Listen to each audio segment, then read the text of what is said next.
Shalom e bem-vindos à Via Rápida Israel, uma frase do hebreu que significa amarás a Israel. Esperamos que vocês fiquem conosco porque nosso professor Dr. Baruch vai compartilhar um estudo expositivo da Bíblia. Dr. Baruch é professor titular no Instituto Zera Avraham, com sede em Israel. Ainda que todas as aulas no Instituto são dadas em hebraico, o Dr. Baruch fica feliz em compartilhar este estudo semanal com dublagem em português. Para mais informações sobre nosso trabalho em Israel, visite nosso site amarasaisrael.org.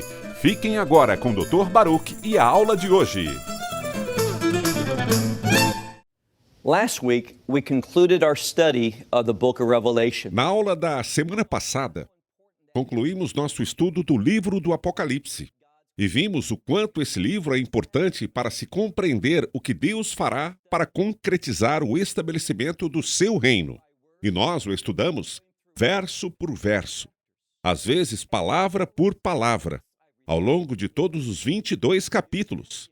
Nas últimas semanas, recebi alguns e-mails de pessoas como você me pedindo para fazer uma coisa: prolongar por mais uma semana o livro do Apocalipse, oferecendo uma espécie de visão geral de cada capítulo. Assim, teremos uma compreensão mais clara de como esses capítulos se conectam e quais são alguns dos principais pontos do livro do Apocalipse, para que possamos visualizar esses tópicos na esperança de, assim, compreender melhor também os pontos menores. É isso que faremos nos próximos 25 minutos.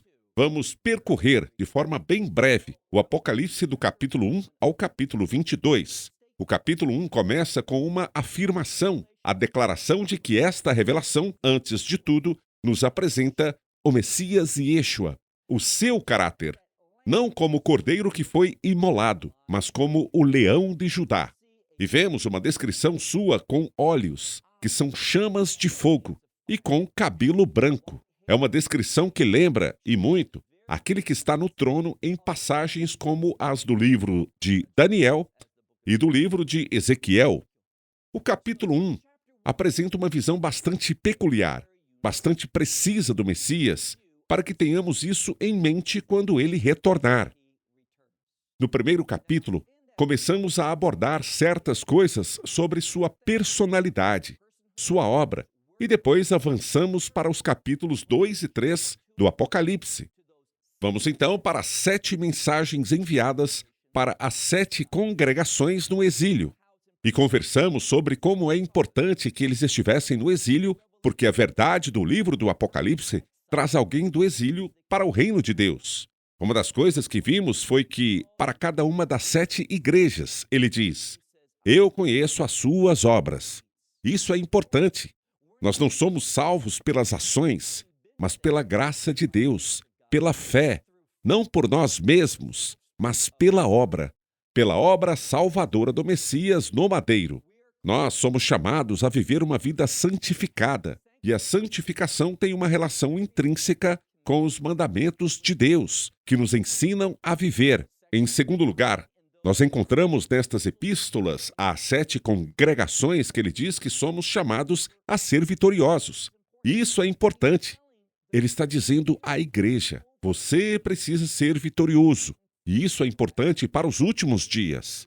Precisamos perseverar por meio dessa perseguição, dessas coisas pelas quais o crente passará nos últimos dias. Se te ensinaram que antes de ficar difícil o arrebatamento acontecerá, é porque você se baseou na teologia que não se fundamenta na palavra de Deus.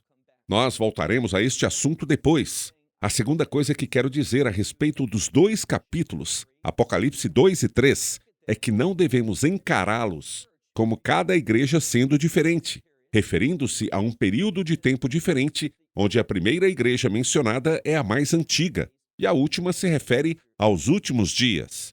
Em lugar algum nas Escrituras, vemos essa metodologia para compreender Apocalipse 2 e 3.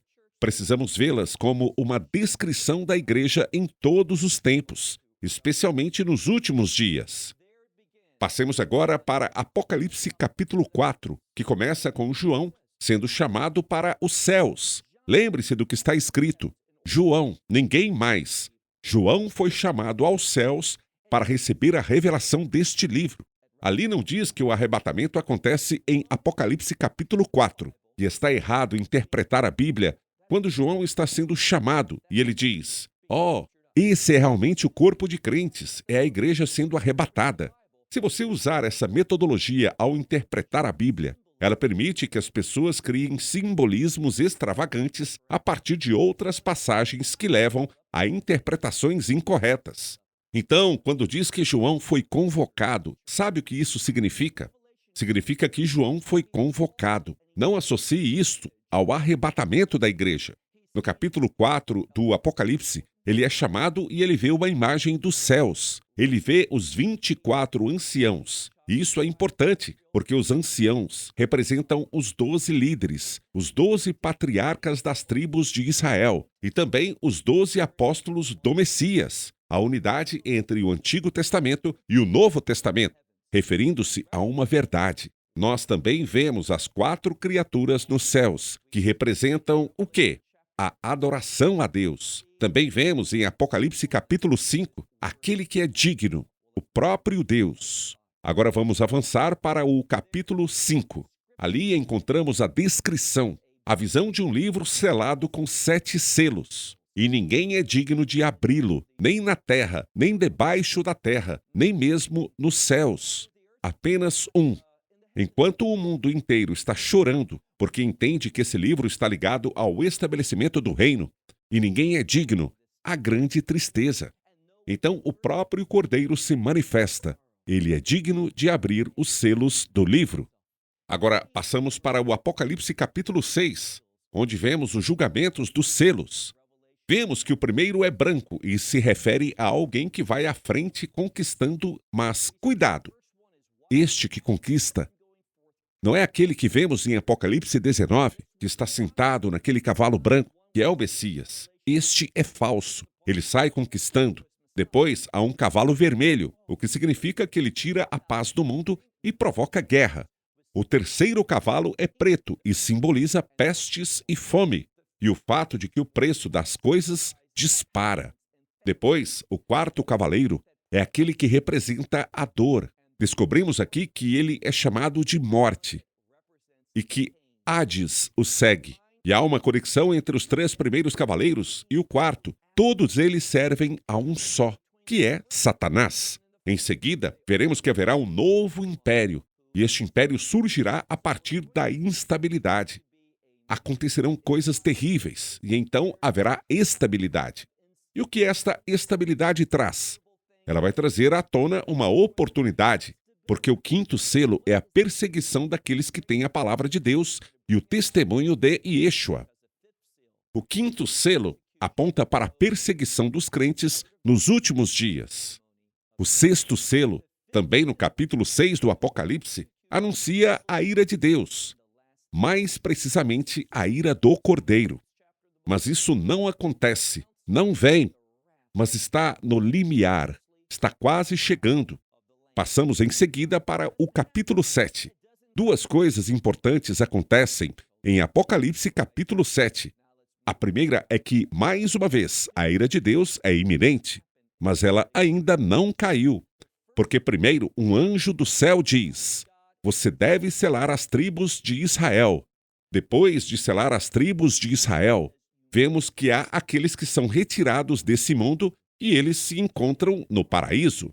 Acredito que Apocalipse capítulo 7, versículos 9 e 10, falam sobre o arrebatamento. Depois do capítulo 7, nós vemos que é conhecido como os juízos das trombetas. Na verdade, Apocalipse capítulos 7 e 8 tratam sobre esses juízos. Gostaria de salientar que esses juízos são sobrenaturais. Não há absolutamente nenhuma possibilidade de ler Apocalipse 7 e 8 com esses juízos e concluir que o ser humano, ou qualquer causa natural, é quem os está produzindo. É Deus quem o faz acontecer. É o seu juízo. Por quê? Ele usa esse juízo com a esperança e a expectativa que, quando as pessoas entenderem as consequências da desobediência, eles se arrependam. Mas, infelizmente, as pessoas não se arrependem. Assim, Apocalipse 7 e 8 apresentam esses juízos. No capítulo 9 de Apocalipse, vemos algo muito importante.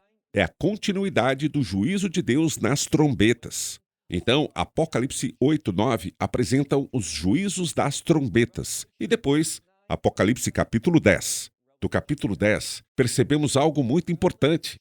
Vemos um livro que foi dado ao profeta. E quando ele viu esse livro, ele o comeu. E diz o texto que havia doçura na sua boca, mas um gosto azedo na língua. E o que isso tem a ver com tudo isso? É também a revelação da ira de Deus que está por vir. Nós precisamos fazer a pergunta: por que seria doce se os frutos são amargos? A razão é, quando analisamos o fruto do reino de Deus, ele é doce, é bom, mas o que nos leva a ele é o juízo. Lembra do princípio? O juízo deve vir antes do reino, de forma que, quando o anúncio da alegria de Deus vier, ele é doce, é alegre. Mas como ele se manifesta? Por meio do juízo, que é amargo. Agora passemos para o capítulo 11 do Apocalipse. Esse capítulo fala sobre a segunda parte da 7ª semana de Daniel. Lá, você verá que a cidade de Jerusalém será medida e, em seguida, será pisada pelas nações. Haverá perseguição contra a cidade santa de Jerusalém e, além disso, contra o povo judeu.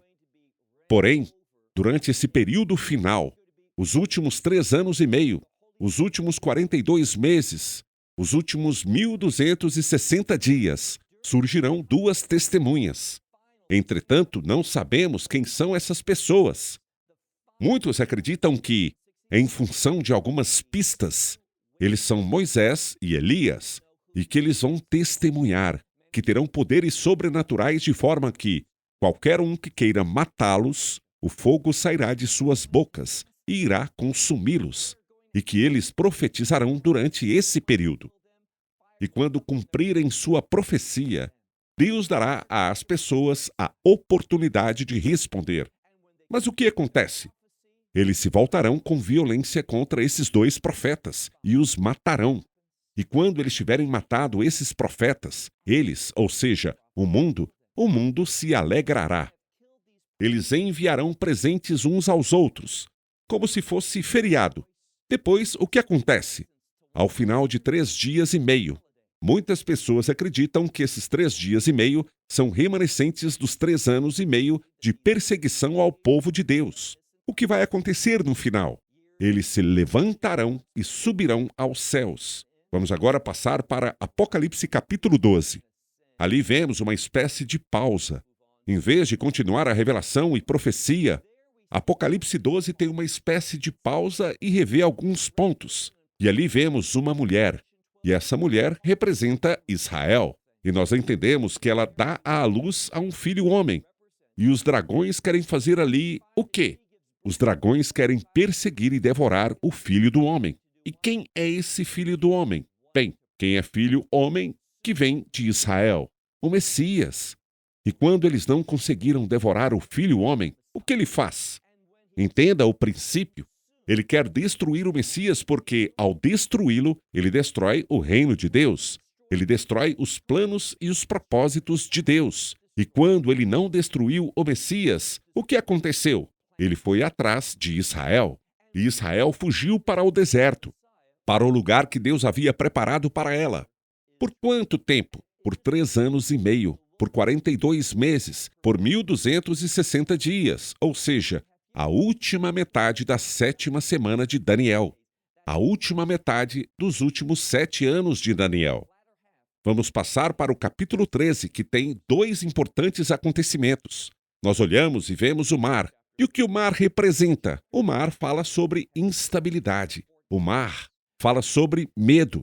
E o que acontece? Nós vemos uma besta emergir de dentro do mar da instabilidade que traz medo. O que ela faz? Ele começa a governar.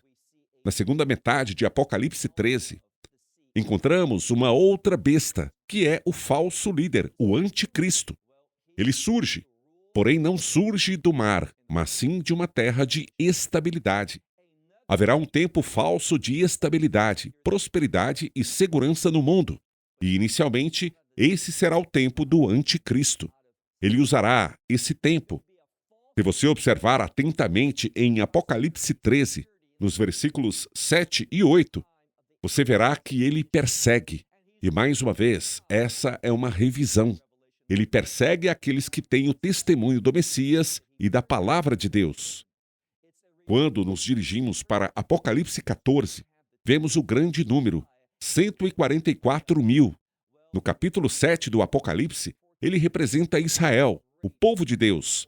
Mas em Apocalipse capítulo 14, ele fala sobre o povo de Deus que tinha uma profunda ligação com o Cordeiro, as primícias, aqueles que mantêm uma relação direta com o Monte Sião, isto é, com o reino de Deus. Eu acredito que está falando sobre a congregação dos redimidos, os crentes que saíram da grande tribulação. Ao final do Apocalipse 14, mais uma vez, nós vemos a vinda do juízo, que anuncia que a Babilônia cairá. É um anúncio do que vai acontecer em breve, e nós falamos sobre o juízo. Deus reunindo as nações para serem lançadas no lagar, a prensa de vinho, que simboliza a manifestação da ira de Deus. O que provoca a ira de Deus? Qual é o fundamento para compreender esse juízo? Vamos agora para o capítulo 15 do Apocalipse. Neste capítulo 15, vemos um vislumbre dos céus, e ali aparece a arca, não a arca de Noé, é outra palavra, a arca da aliança. E na tradição da sinagoga, o que está contido na arca da aliança? Algo muito semelhante. Lembre-se que havia as 2 tábuas que traziam os 10 mandamentos. Mas hoje, na arca da sinagoga, encontra-se a Torá completa, os mandamentos. Deus irá julgar o mundo de acordo com os seus mandamentos. Esse é o instrumento do juízo, e é o que vemos em Apocalipse capítulo 15, o juízo. Quando passamos para Apocalipse 16 e 17, constatamos que haverá juízos muito específicos. Enquanto em Apocalipse 8 e 9 haviam juízos das trombetas, esses juízos, a palavra que aparece ali é 1/3. Mas quando chegamos em Apocalipse capítulo 16, o que encontramos são os juízos das taças de Deus, onde ele derrama sua ira consumidora. Portanto, Apocalipse 16, o derramamento da ira de Deus. Agora dirija-se para Apocalipse capítulo 17. Este capítulo é extraordinário, pois ali vemos um vislumbre melhor do que foi mencionado em Apocalipse 13. Ali vemos uma besta com 7 cabeças e 10 chifres. Em Apocalipse 17, vemos a besta com 7 chifres e 10 coroas. Uma besta. E agora vamos diminuir o ritmo por um momento. Uma besta se refere a um império. Essas 7 cabeças representam 7 manifestações diferentes de impérios que eram todos opostos a Israel. Mas quem são eles? Nós já falamos sobre isso. Nós constatamos que 5 caíram. É o que João diz. Eles são Egito, Assíria, Babilônia. O quarto são os medos e os persas. São 2 nomes, mas o mesmo reino, o mesmo império. O quinto era a Grécia. Então esses 5 impérios já haviam caído na época de João. Vamos relembrá-los novamente. Egito, Assíria, Babilônia, os medos e os persas e os gregos. E depois ele diz que um ainda é. Qual é o único que permanece naquele momento? O Império Romano. Mas ele diz que são 7. São 7 cabeças. Qual é a 7ª?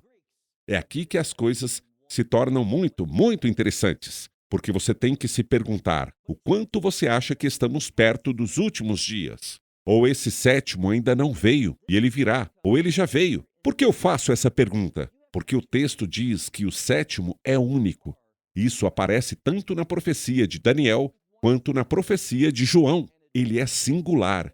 E quem é ele? Um poder satânico, de maldade sobrenatural. O que vemos é que o 7º continua por um tempo, especialmente quando comparado aos 6 anteriores. Ele permanece por um curto período. Ele aparece e logo desaparece, mas também é descrito como sendo o 8º.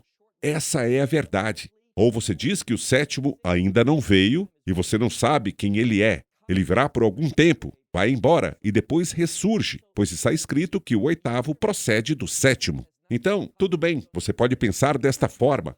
Ou então você pode dizer que o 7º já veio. E nós estamos realmente nos aproximando dos últimos dias. E, portanto, se for esse o caso, estamos aguardando o 8º. Mas se for assim que você pensa, e a propósito, esse é o meu pensamento, precisamos questionar e definir quem é o sétimo. E penso que todos esses impérios, o que eles tinham em comum? Eles perseguiam os judeus. Portanto, o sétimo tinha que ser um perseguidor do povo judeu, mas com um período de atuação relativamente curto. E quem é ele? Acredito que este império sejam os nazistas, a Alemanha. Ou seja, ele já veio, ele já se foi, já se cumpriu, mas irá ressurgir. Agora, quando digo que haverá um ressurgimento do Império Nazista, eu não quero dizer que Hitler vai voltar, que a suástica será o emblema, a marca da besta, coisas assim. Quero dizer simplesmente que ela terá base na Europa e terá muitas características do nazismo da Alemanha. Quero saber de outra coisa. No início, esse império será muito pluralista, ou seja, você poderá adorar quem quiser. Mas encontramos em Apocalipse capítulo 17 e em outras passagens que ele vai se levantar e vai exigir que a imagem seja feita. E você terá que adorar a besta, isto é, o falso profeta, ou seja, o anticristo. Então haverá uma demanda de absoluta lealdade, como Hitler exigiu. Não será um império nazista em sua totalidade, mas surgirá neste local, com algumas das mesmas características, cometendo as mesmas atrocidades contra a humanidade, mas especialmente contra o povo judeu. Esse é o capítulo 17 do Apocalipse. No capítulo 18, tratamos da proclamação da queda da Babilônia e constatamos que é o juízo da Babilônia. E Babilônia está ligada à origem do exílio do povo judeu. Babilônia era vista como um império rico.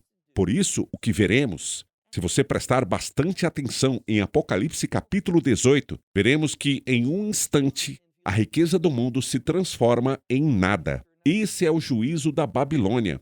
Essa falsa religião, essa falsa lealdade a um império que tenta convencer você que é divino. É isso que ele deseja, ser Deus. O julgamento, a proclamação dele, ocorre antes mesmo de seu início. E como esse julgamento acontecerá? Muito simples. Agora vamos abordar Apocalipse 19. Ali vemos o verdadeiro, o divino, o sagrado cavaleiro branco. Não é o mesmo do Apocalipse capítulo 6, versículos 1 e 2, mas o próprio Messias retornando neste cavalo branco com seus santos ao seu lado. E ele está vindo para a ceia do casamento. Será um momento de celebração, um tempo de vitória, e ele derramará sua ira consumidora nesse império, destruindo-o. O que vai acontecer? Por meio dessa vitória que vemos em Apocalipse capítulo 19, nós vamos descobrir que um reino é estabelecido. Por quê? O juízo conduz ao reino. Este é um princípio. E esse é o primeiro reino, a primeira etapa, descrita em Apocalipse capítulo 20, onde falamos sobre o chamado reino milenar. 1000 anos. Serão 1000 anos que o Messias irá governar sobre a terra. Nós, os crentes, governaremos e reinaremos com ele. Israel assumirá a liderança, e a constituição desse período será a Torá. E Israel realizará aquilo para o qual foi chamado, mas que nunca realizaram. E nós iremos governar juntos, supervisionando a liderança de Israel durante esses 1000 anos, sobre as nações, enquanto o Messias será o rei desse reino milenar. Ao final desse período, descobrimos que haverá mais um julgamento, e esse julgamento será visto enquanto o fogo descer sobre aqueles que não quiserem se submeter à justa autoridade do Messias ao final dos 1000 anos. Nós também entendemos que durante esses 1000 anos, Satanás estará preso, mas será libertado. Ele enganará as pessoas, e aqueles que forem enganados serão consumidos quando o fogo descer sobre eles. E temos o grande julgamento do trono branco, onde aquele cujo nome não está escrito no livro da vida do Cordeiro será lançado no lago que arde em chamas para todo sempre. Então, ao fim de Apocalipse capítulo 20, passamos para Apocalipse capítulos 21 e 22, que tratam da Nova Jerusalém. Ali percebemos uma forte conexão com o número 12, que simboliza a relação entre Israel e o reino. Algo que não pode ser negado. Aprendemos também como os ensinamentos dos apóstolos foram dados para apoiar Israel. Ou seja, para alcançar os objetivos para os quais Deus criou Israel, e nos preocupar com a condição espiritual do povo de Israel. Por quê? Porque se Israel não se reconciliar com o Senhor, o reino não se estabelecerá. Nos 2 últimos capítulos, vemos uma ênfase na redenção. O que significa isso? Que seremos o povo de Deus, e Ele será nosso Deus, e Ele habitará conosco, uma intimidade que é fruto da redenção.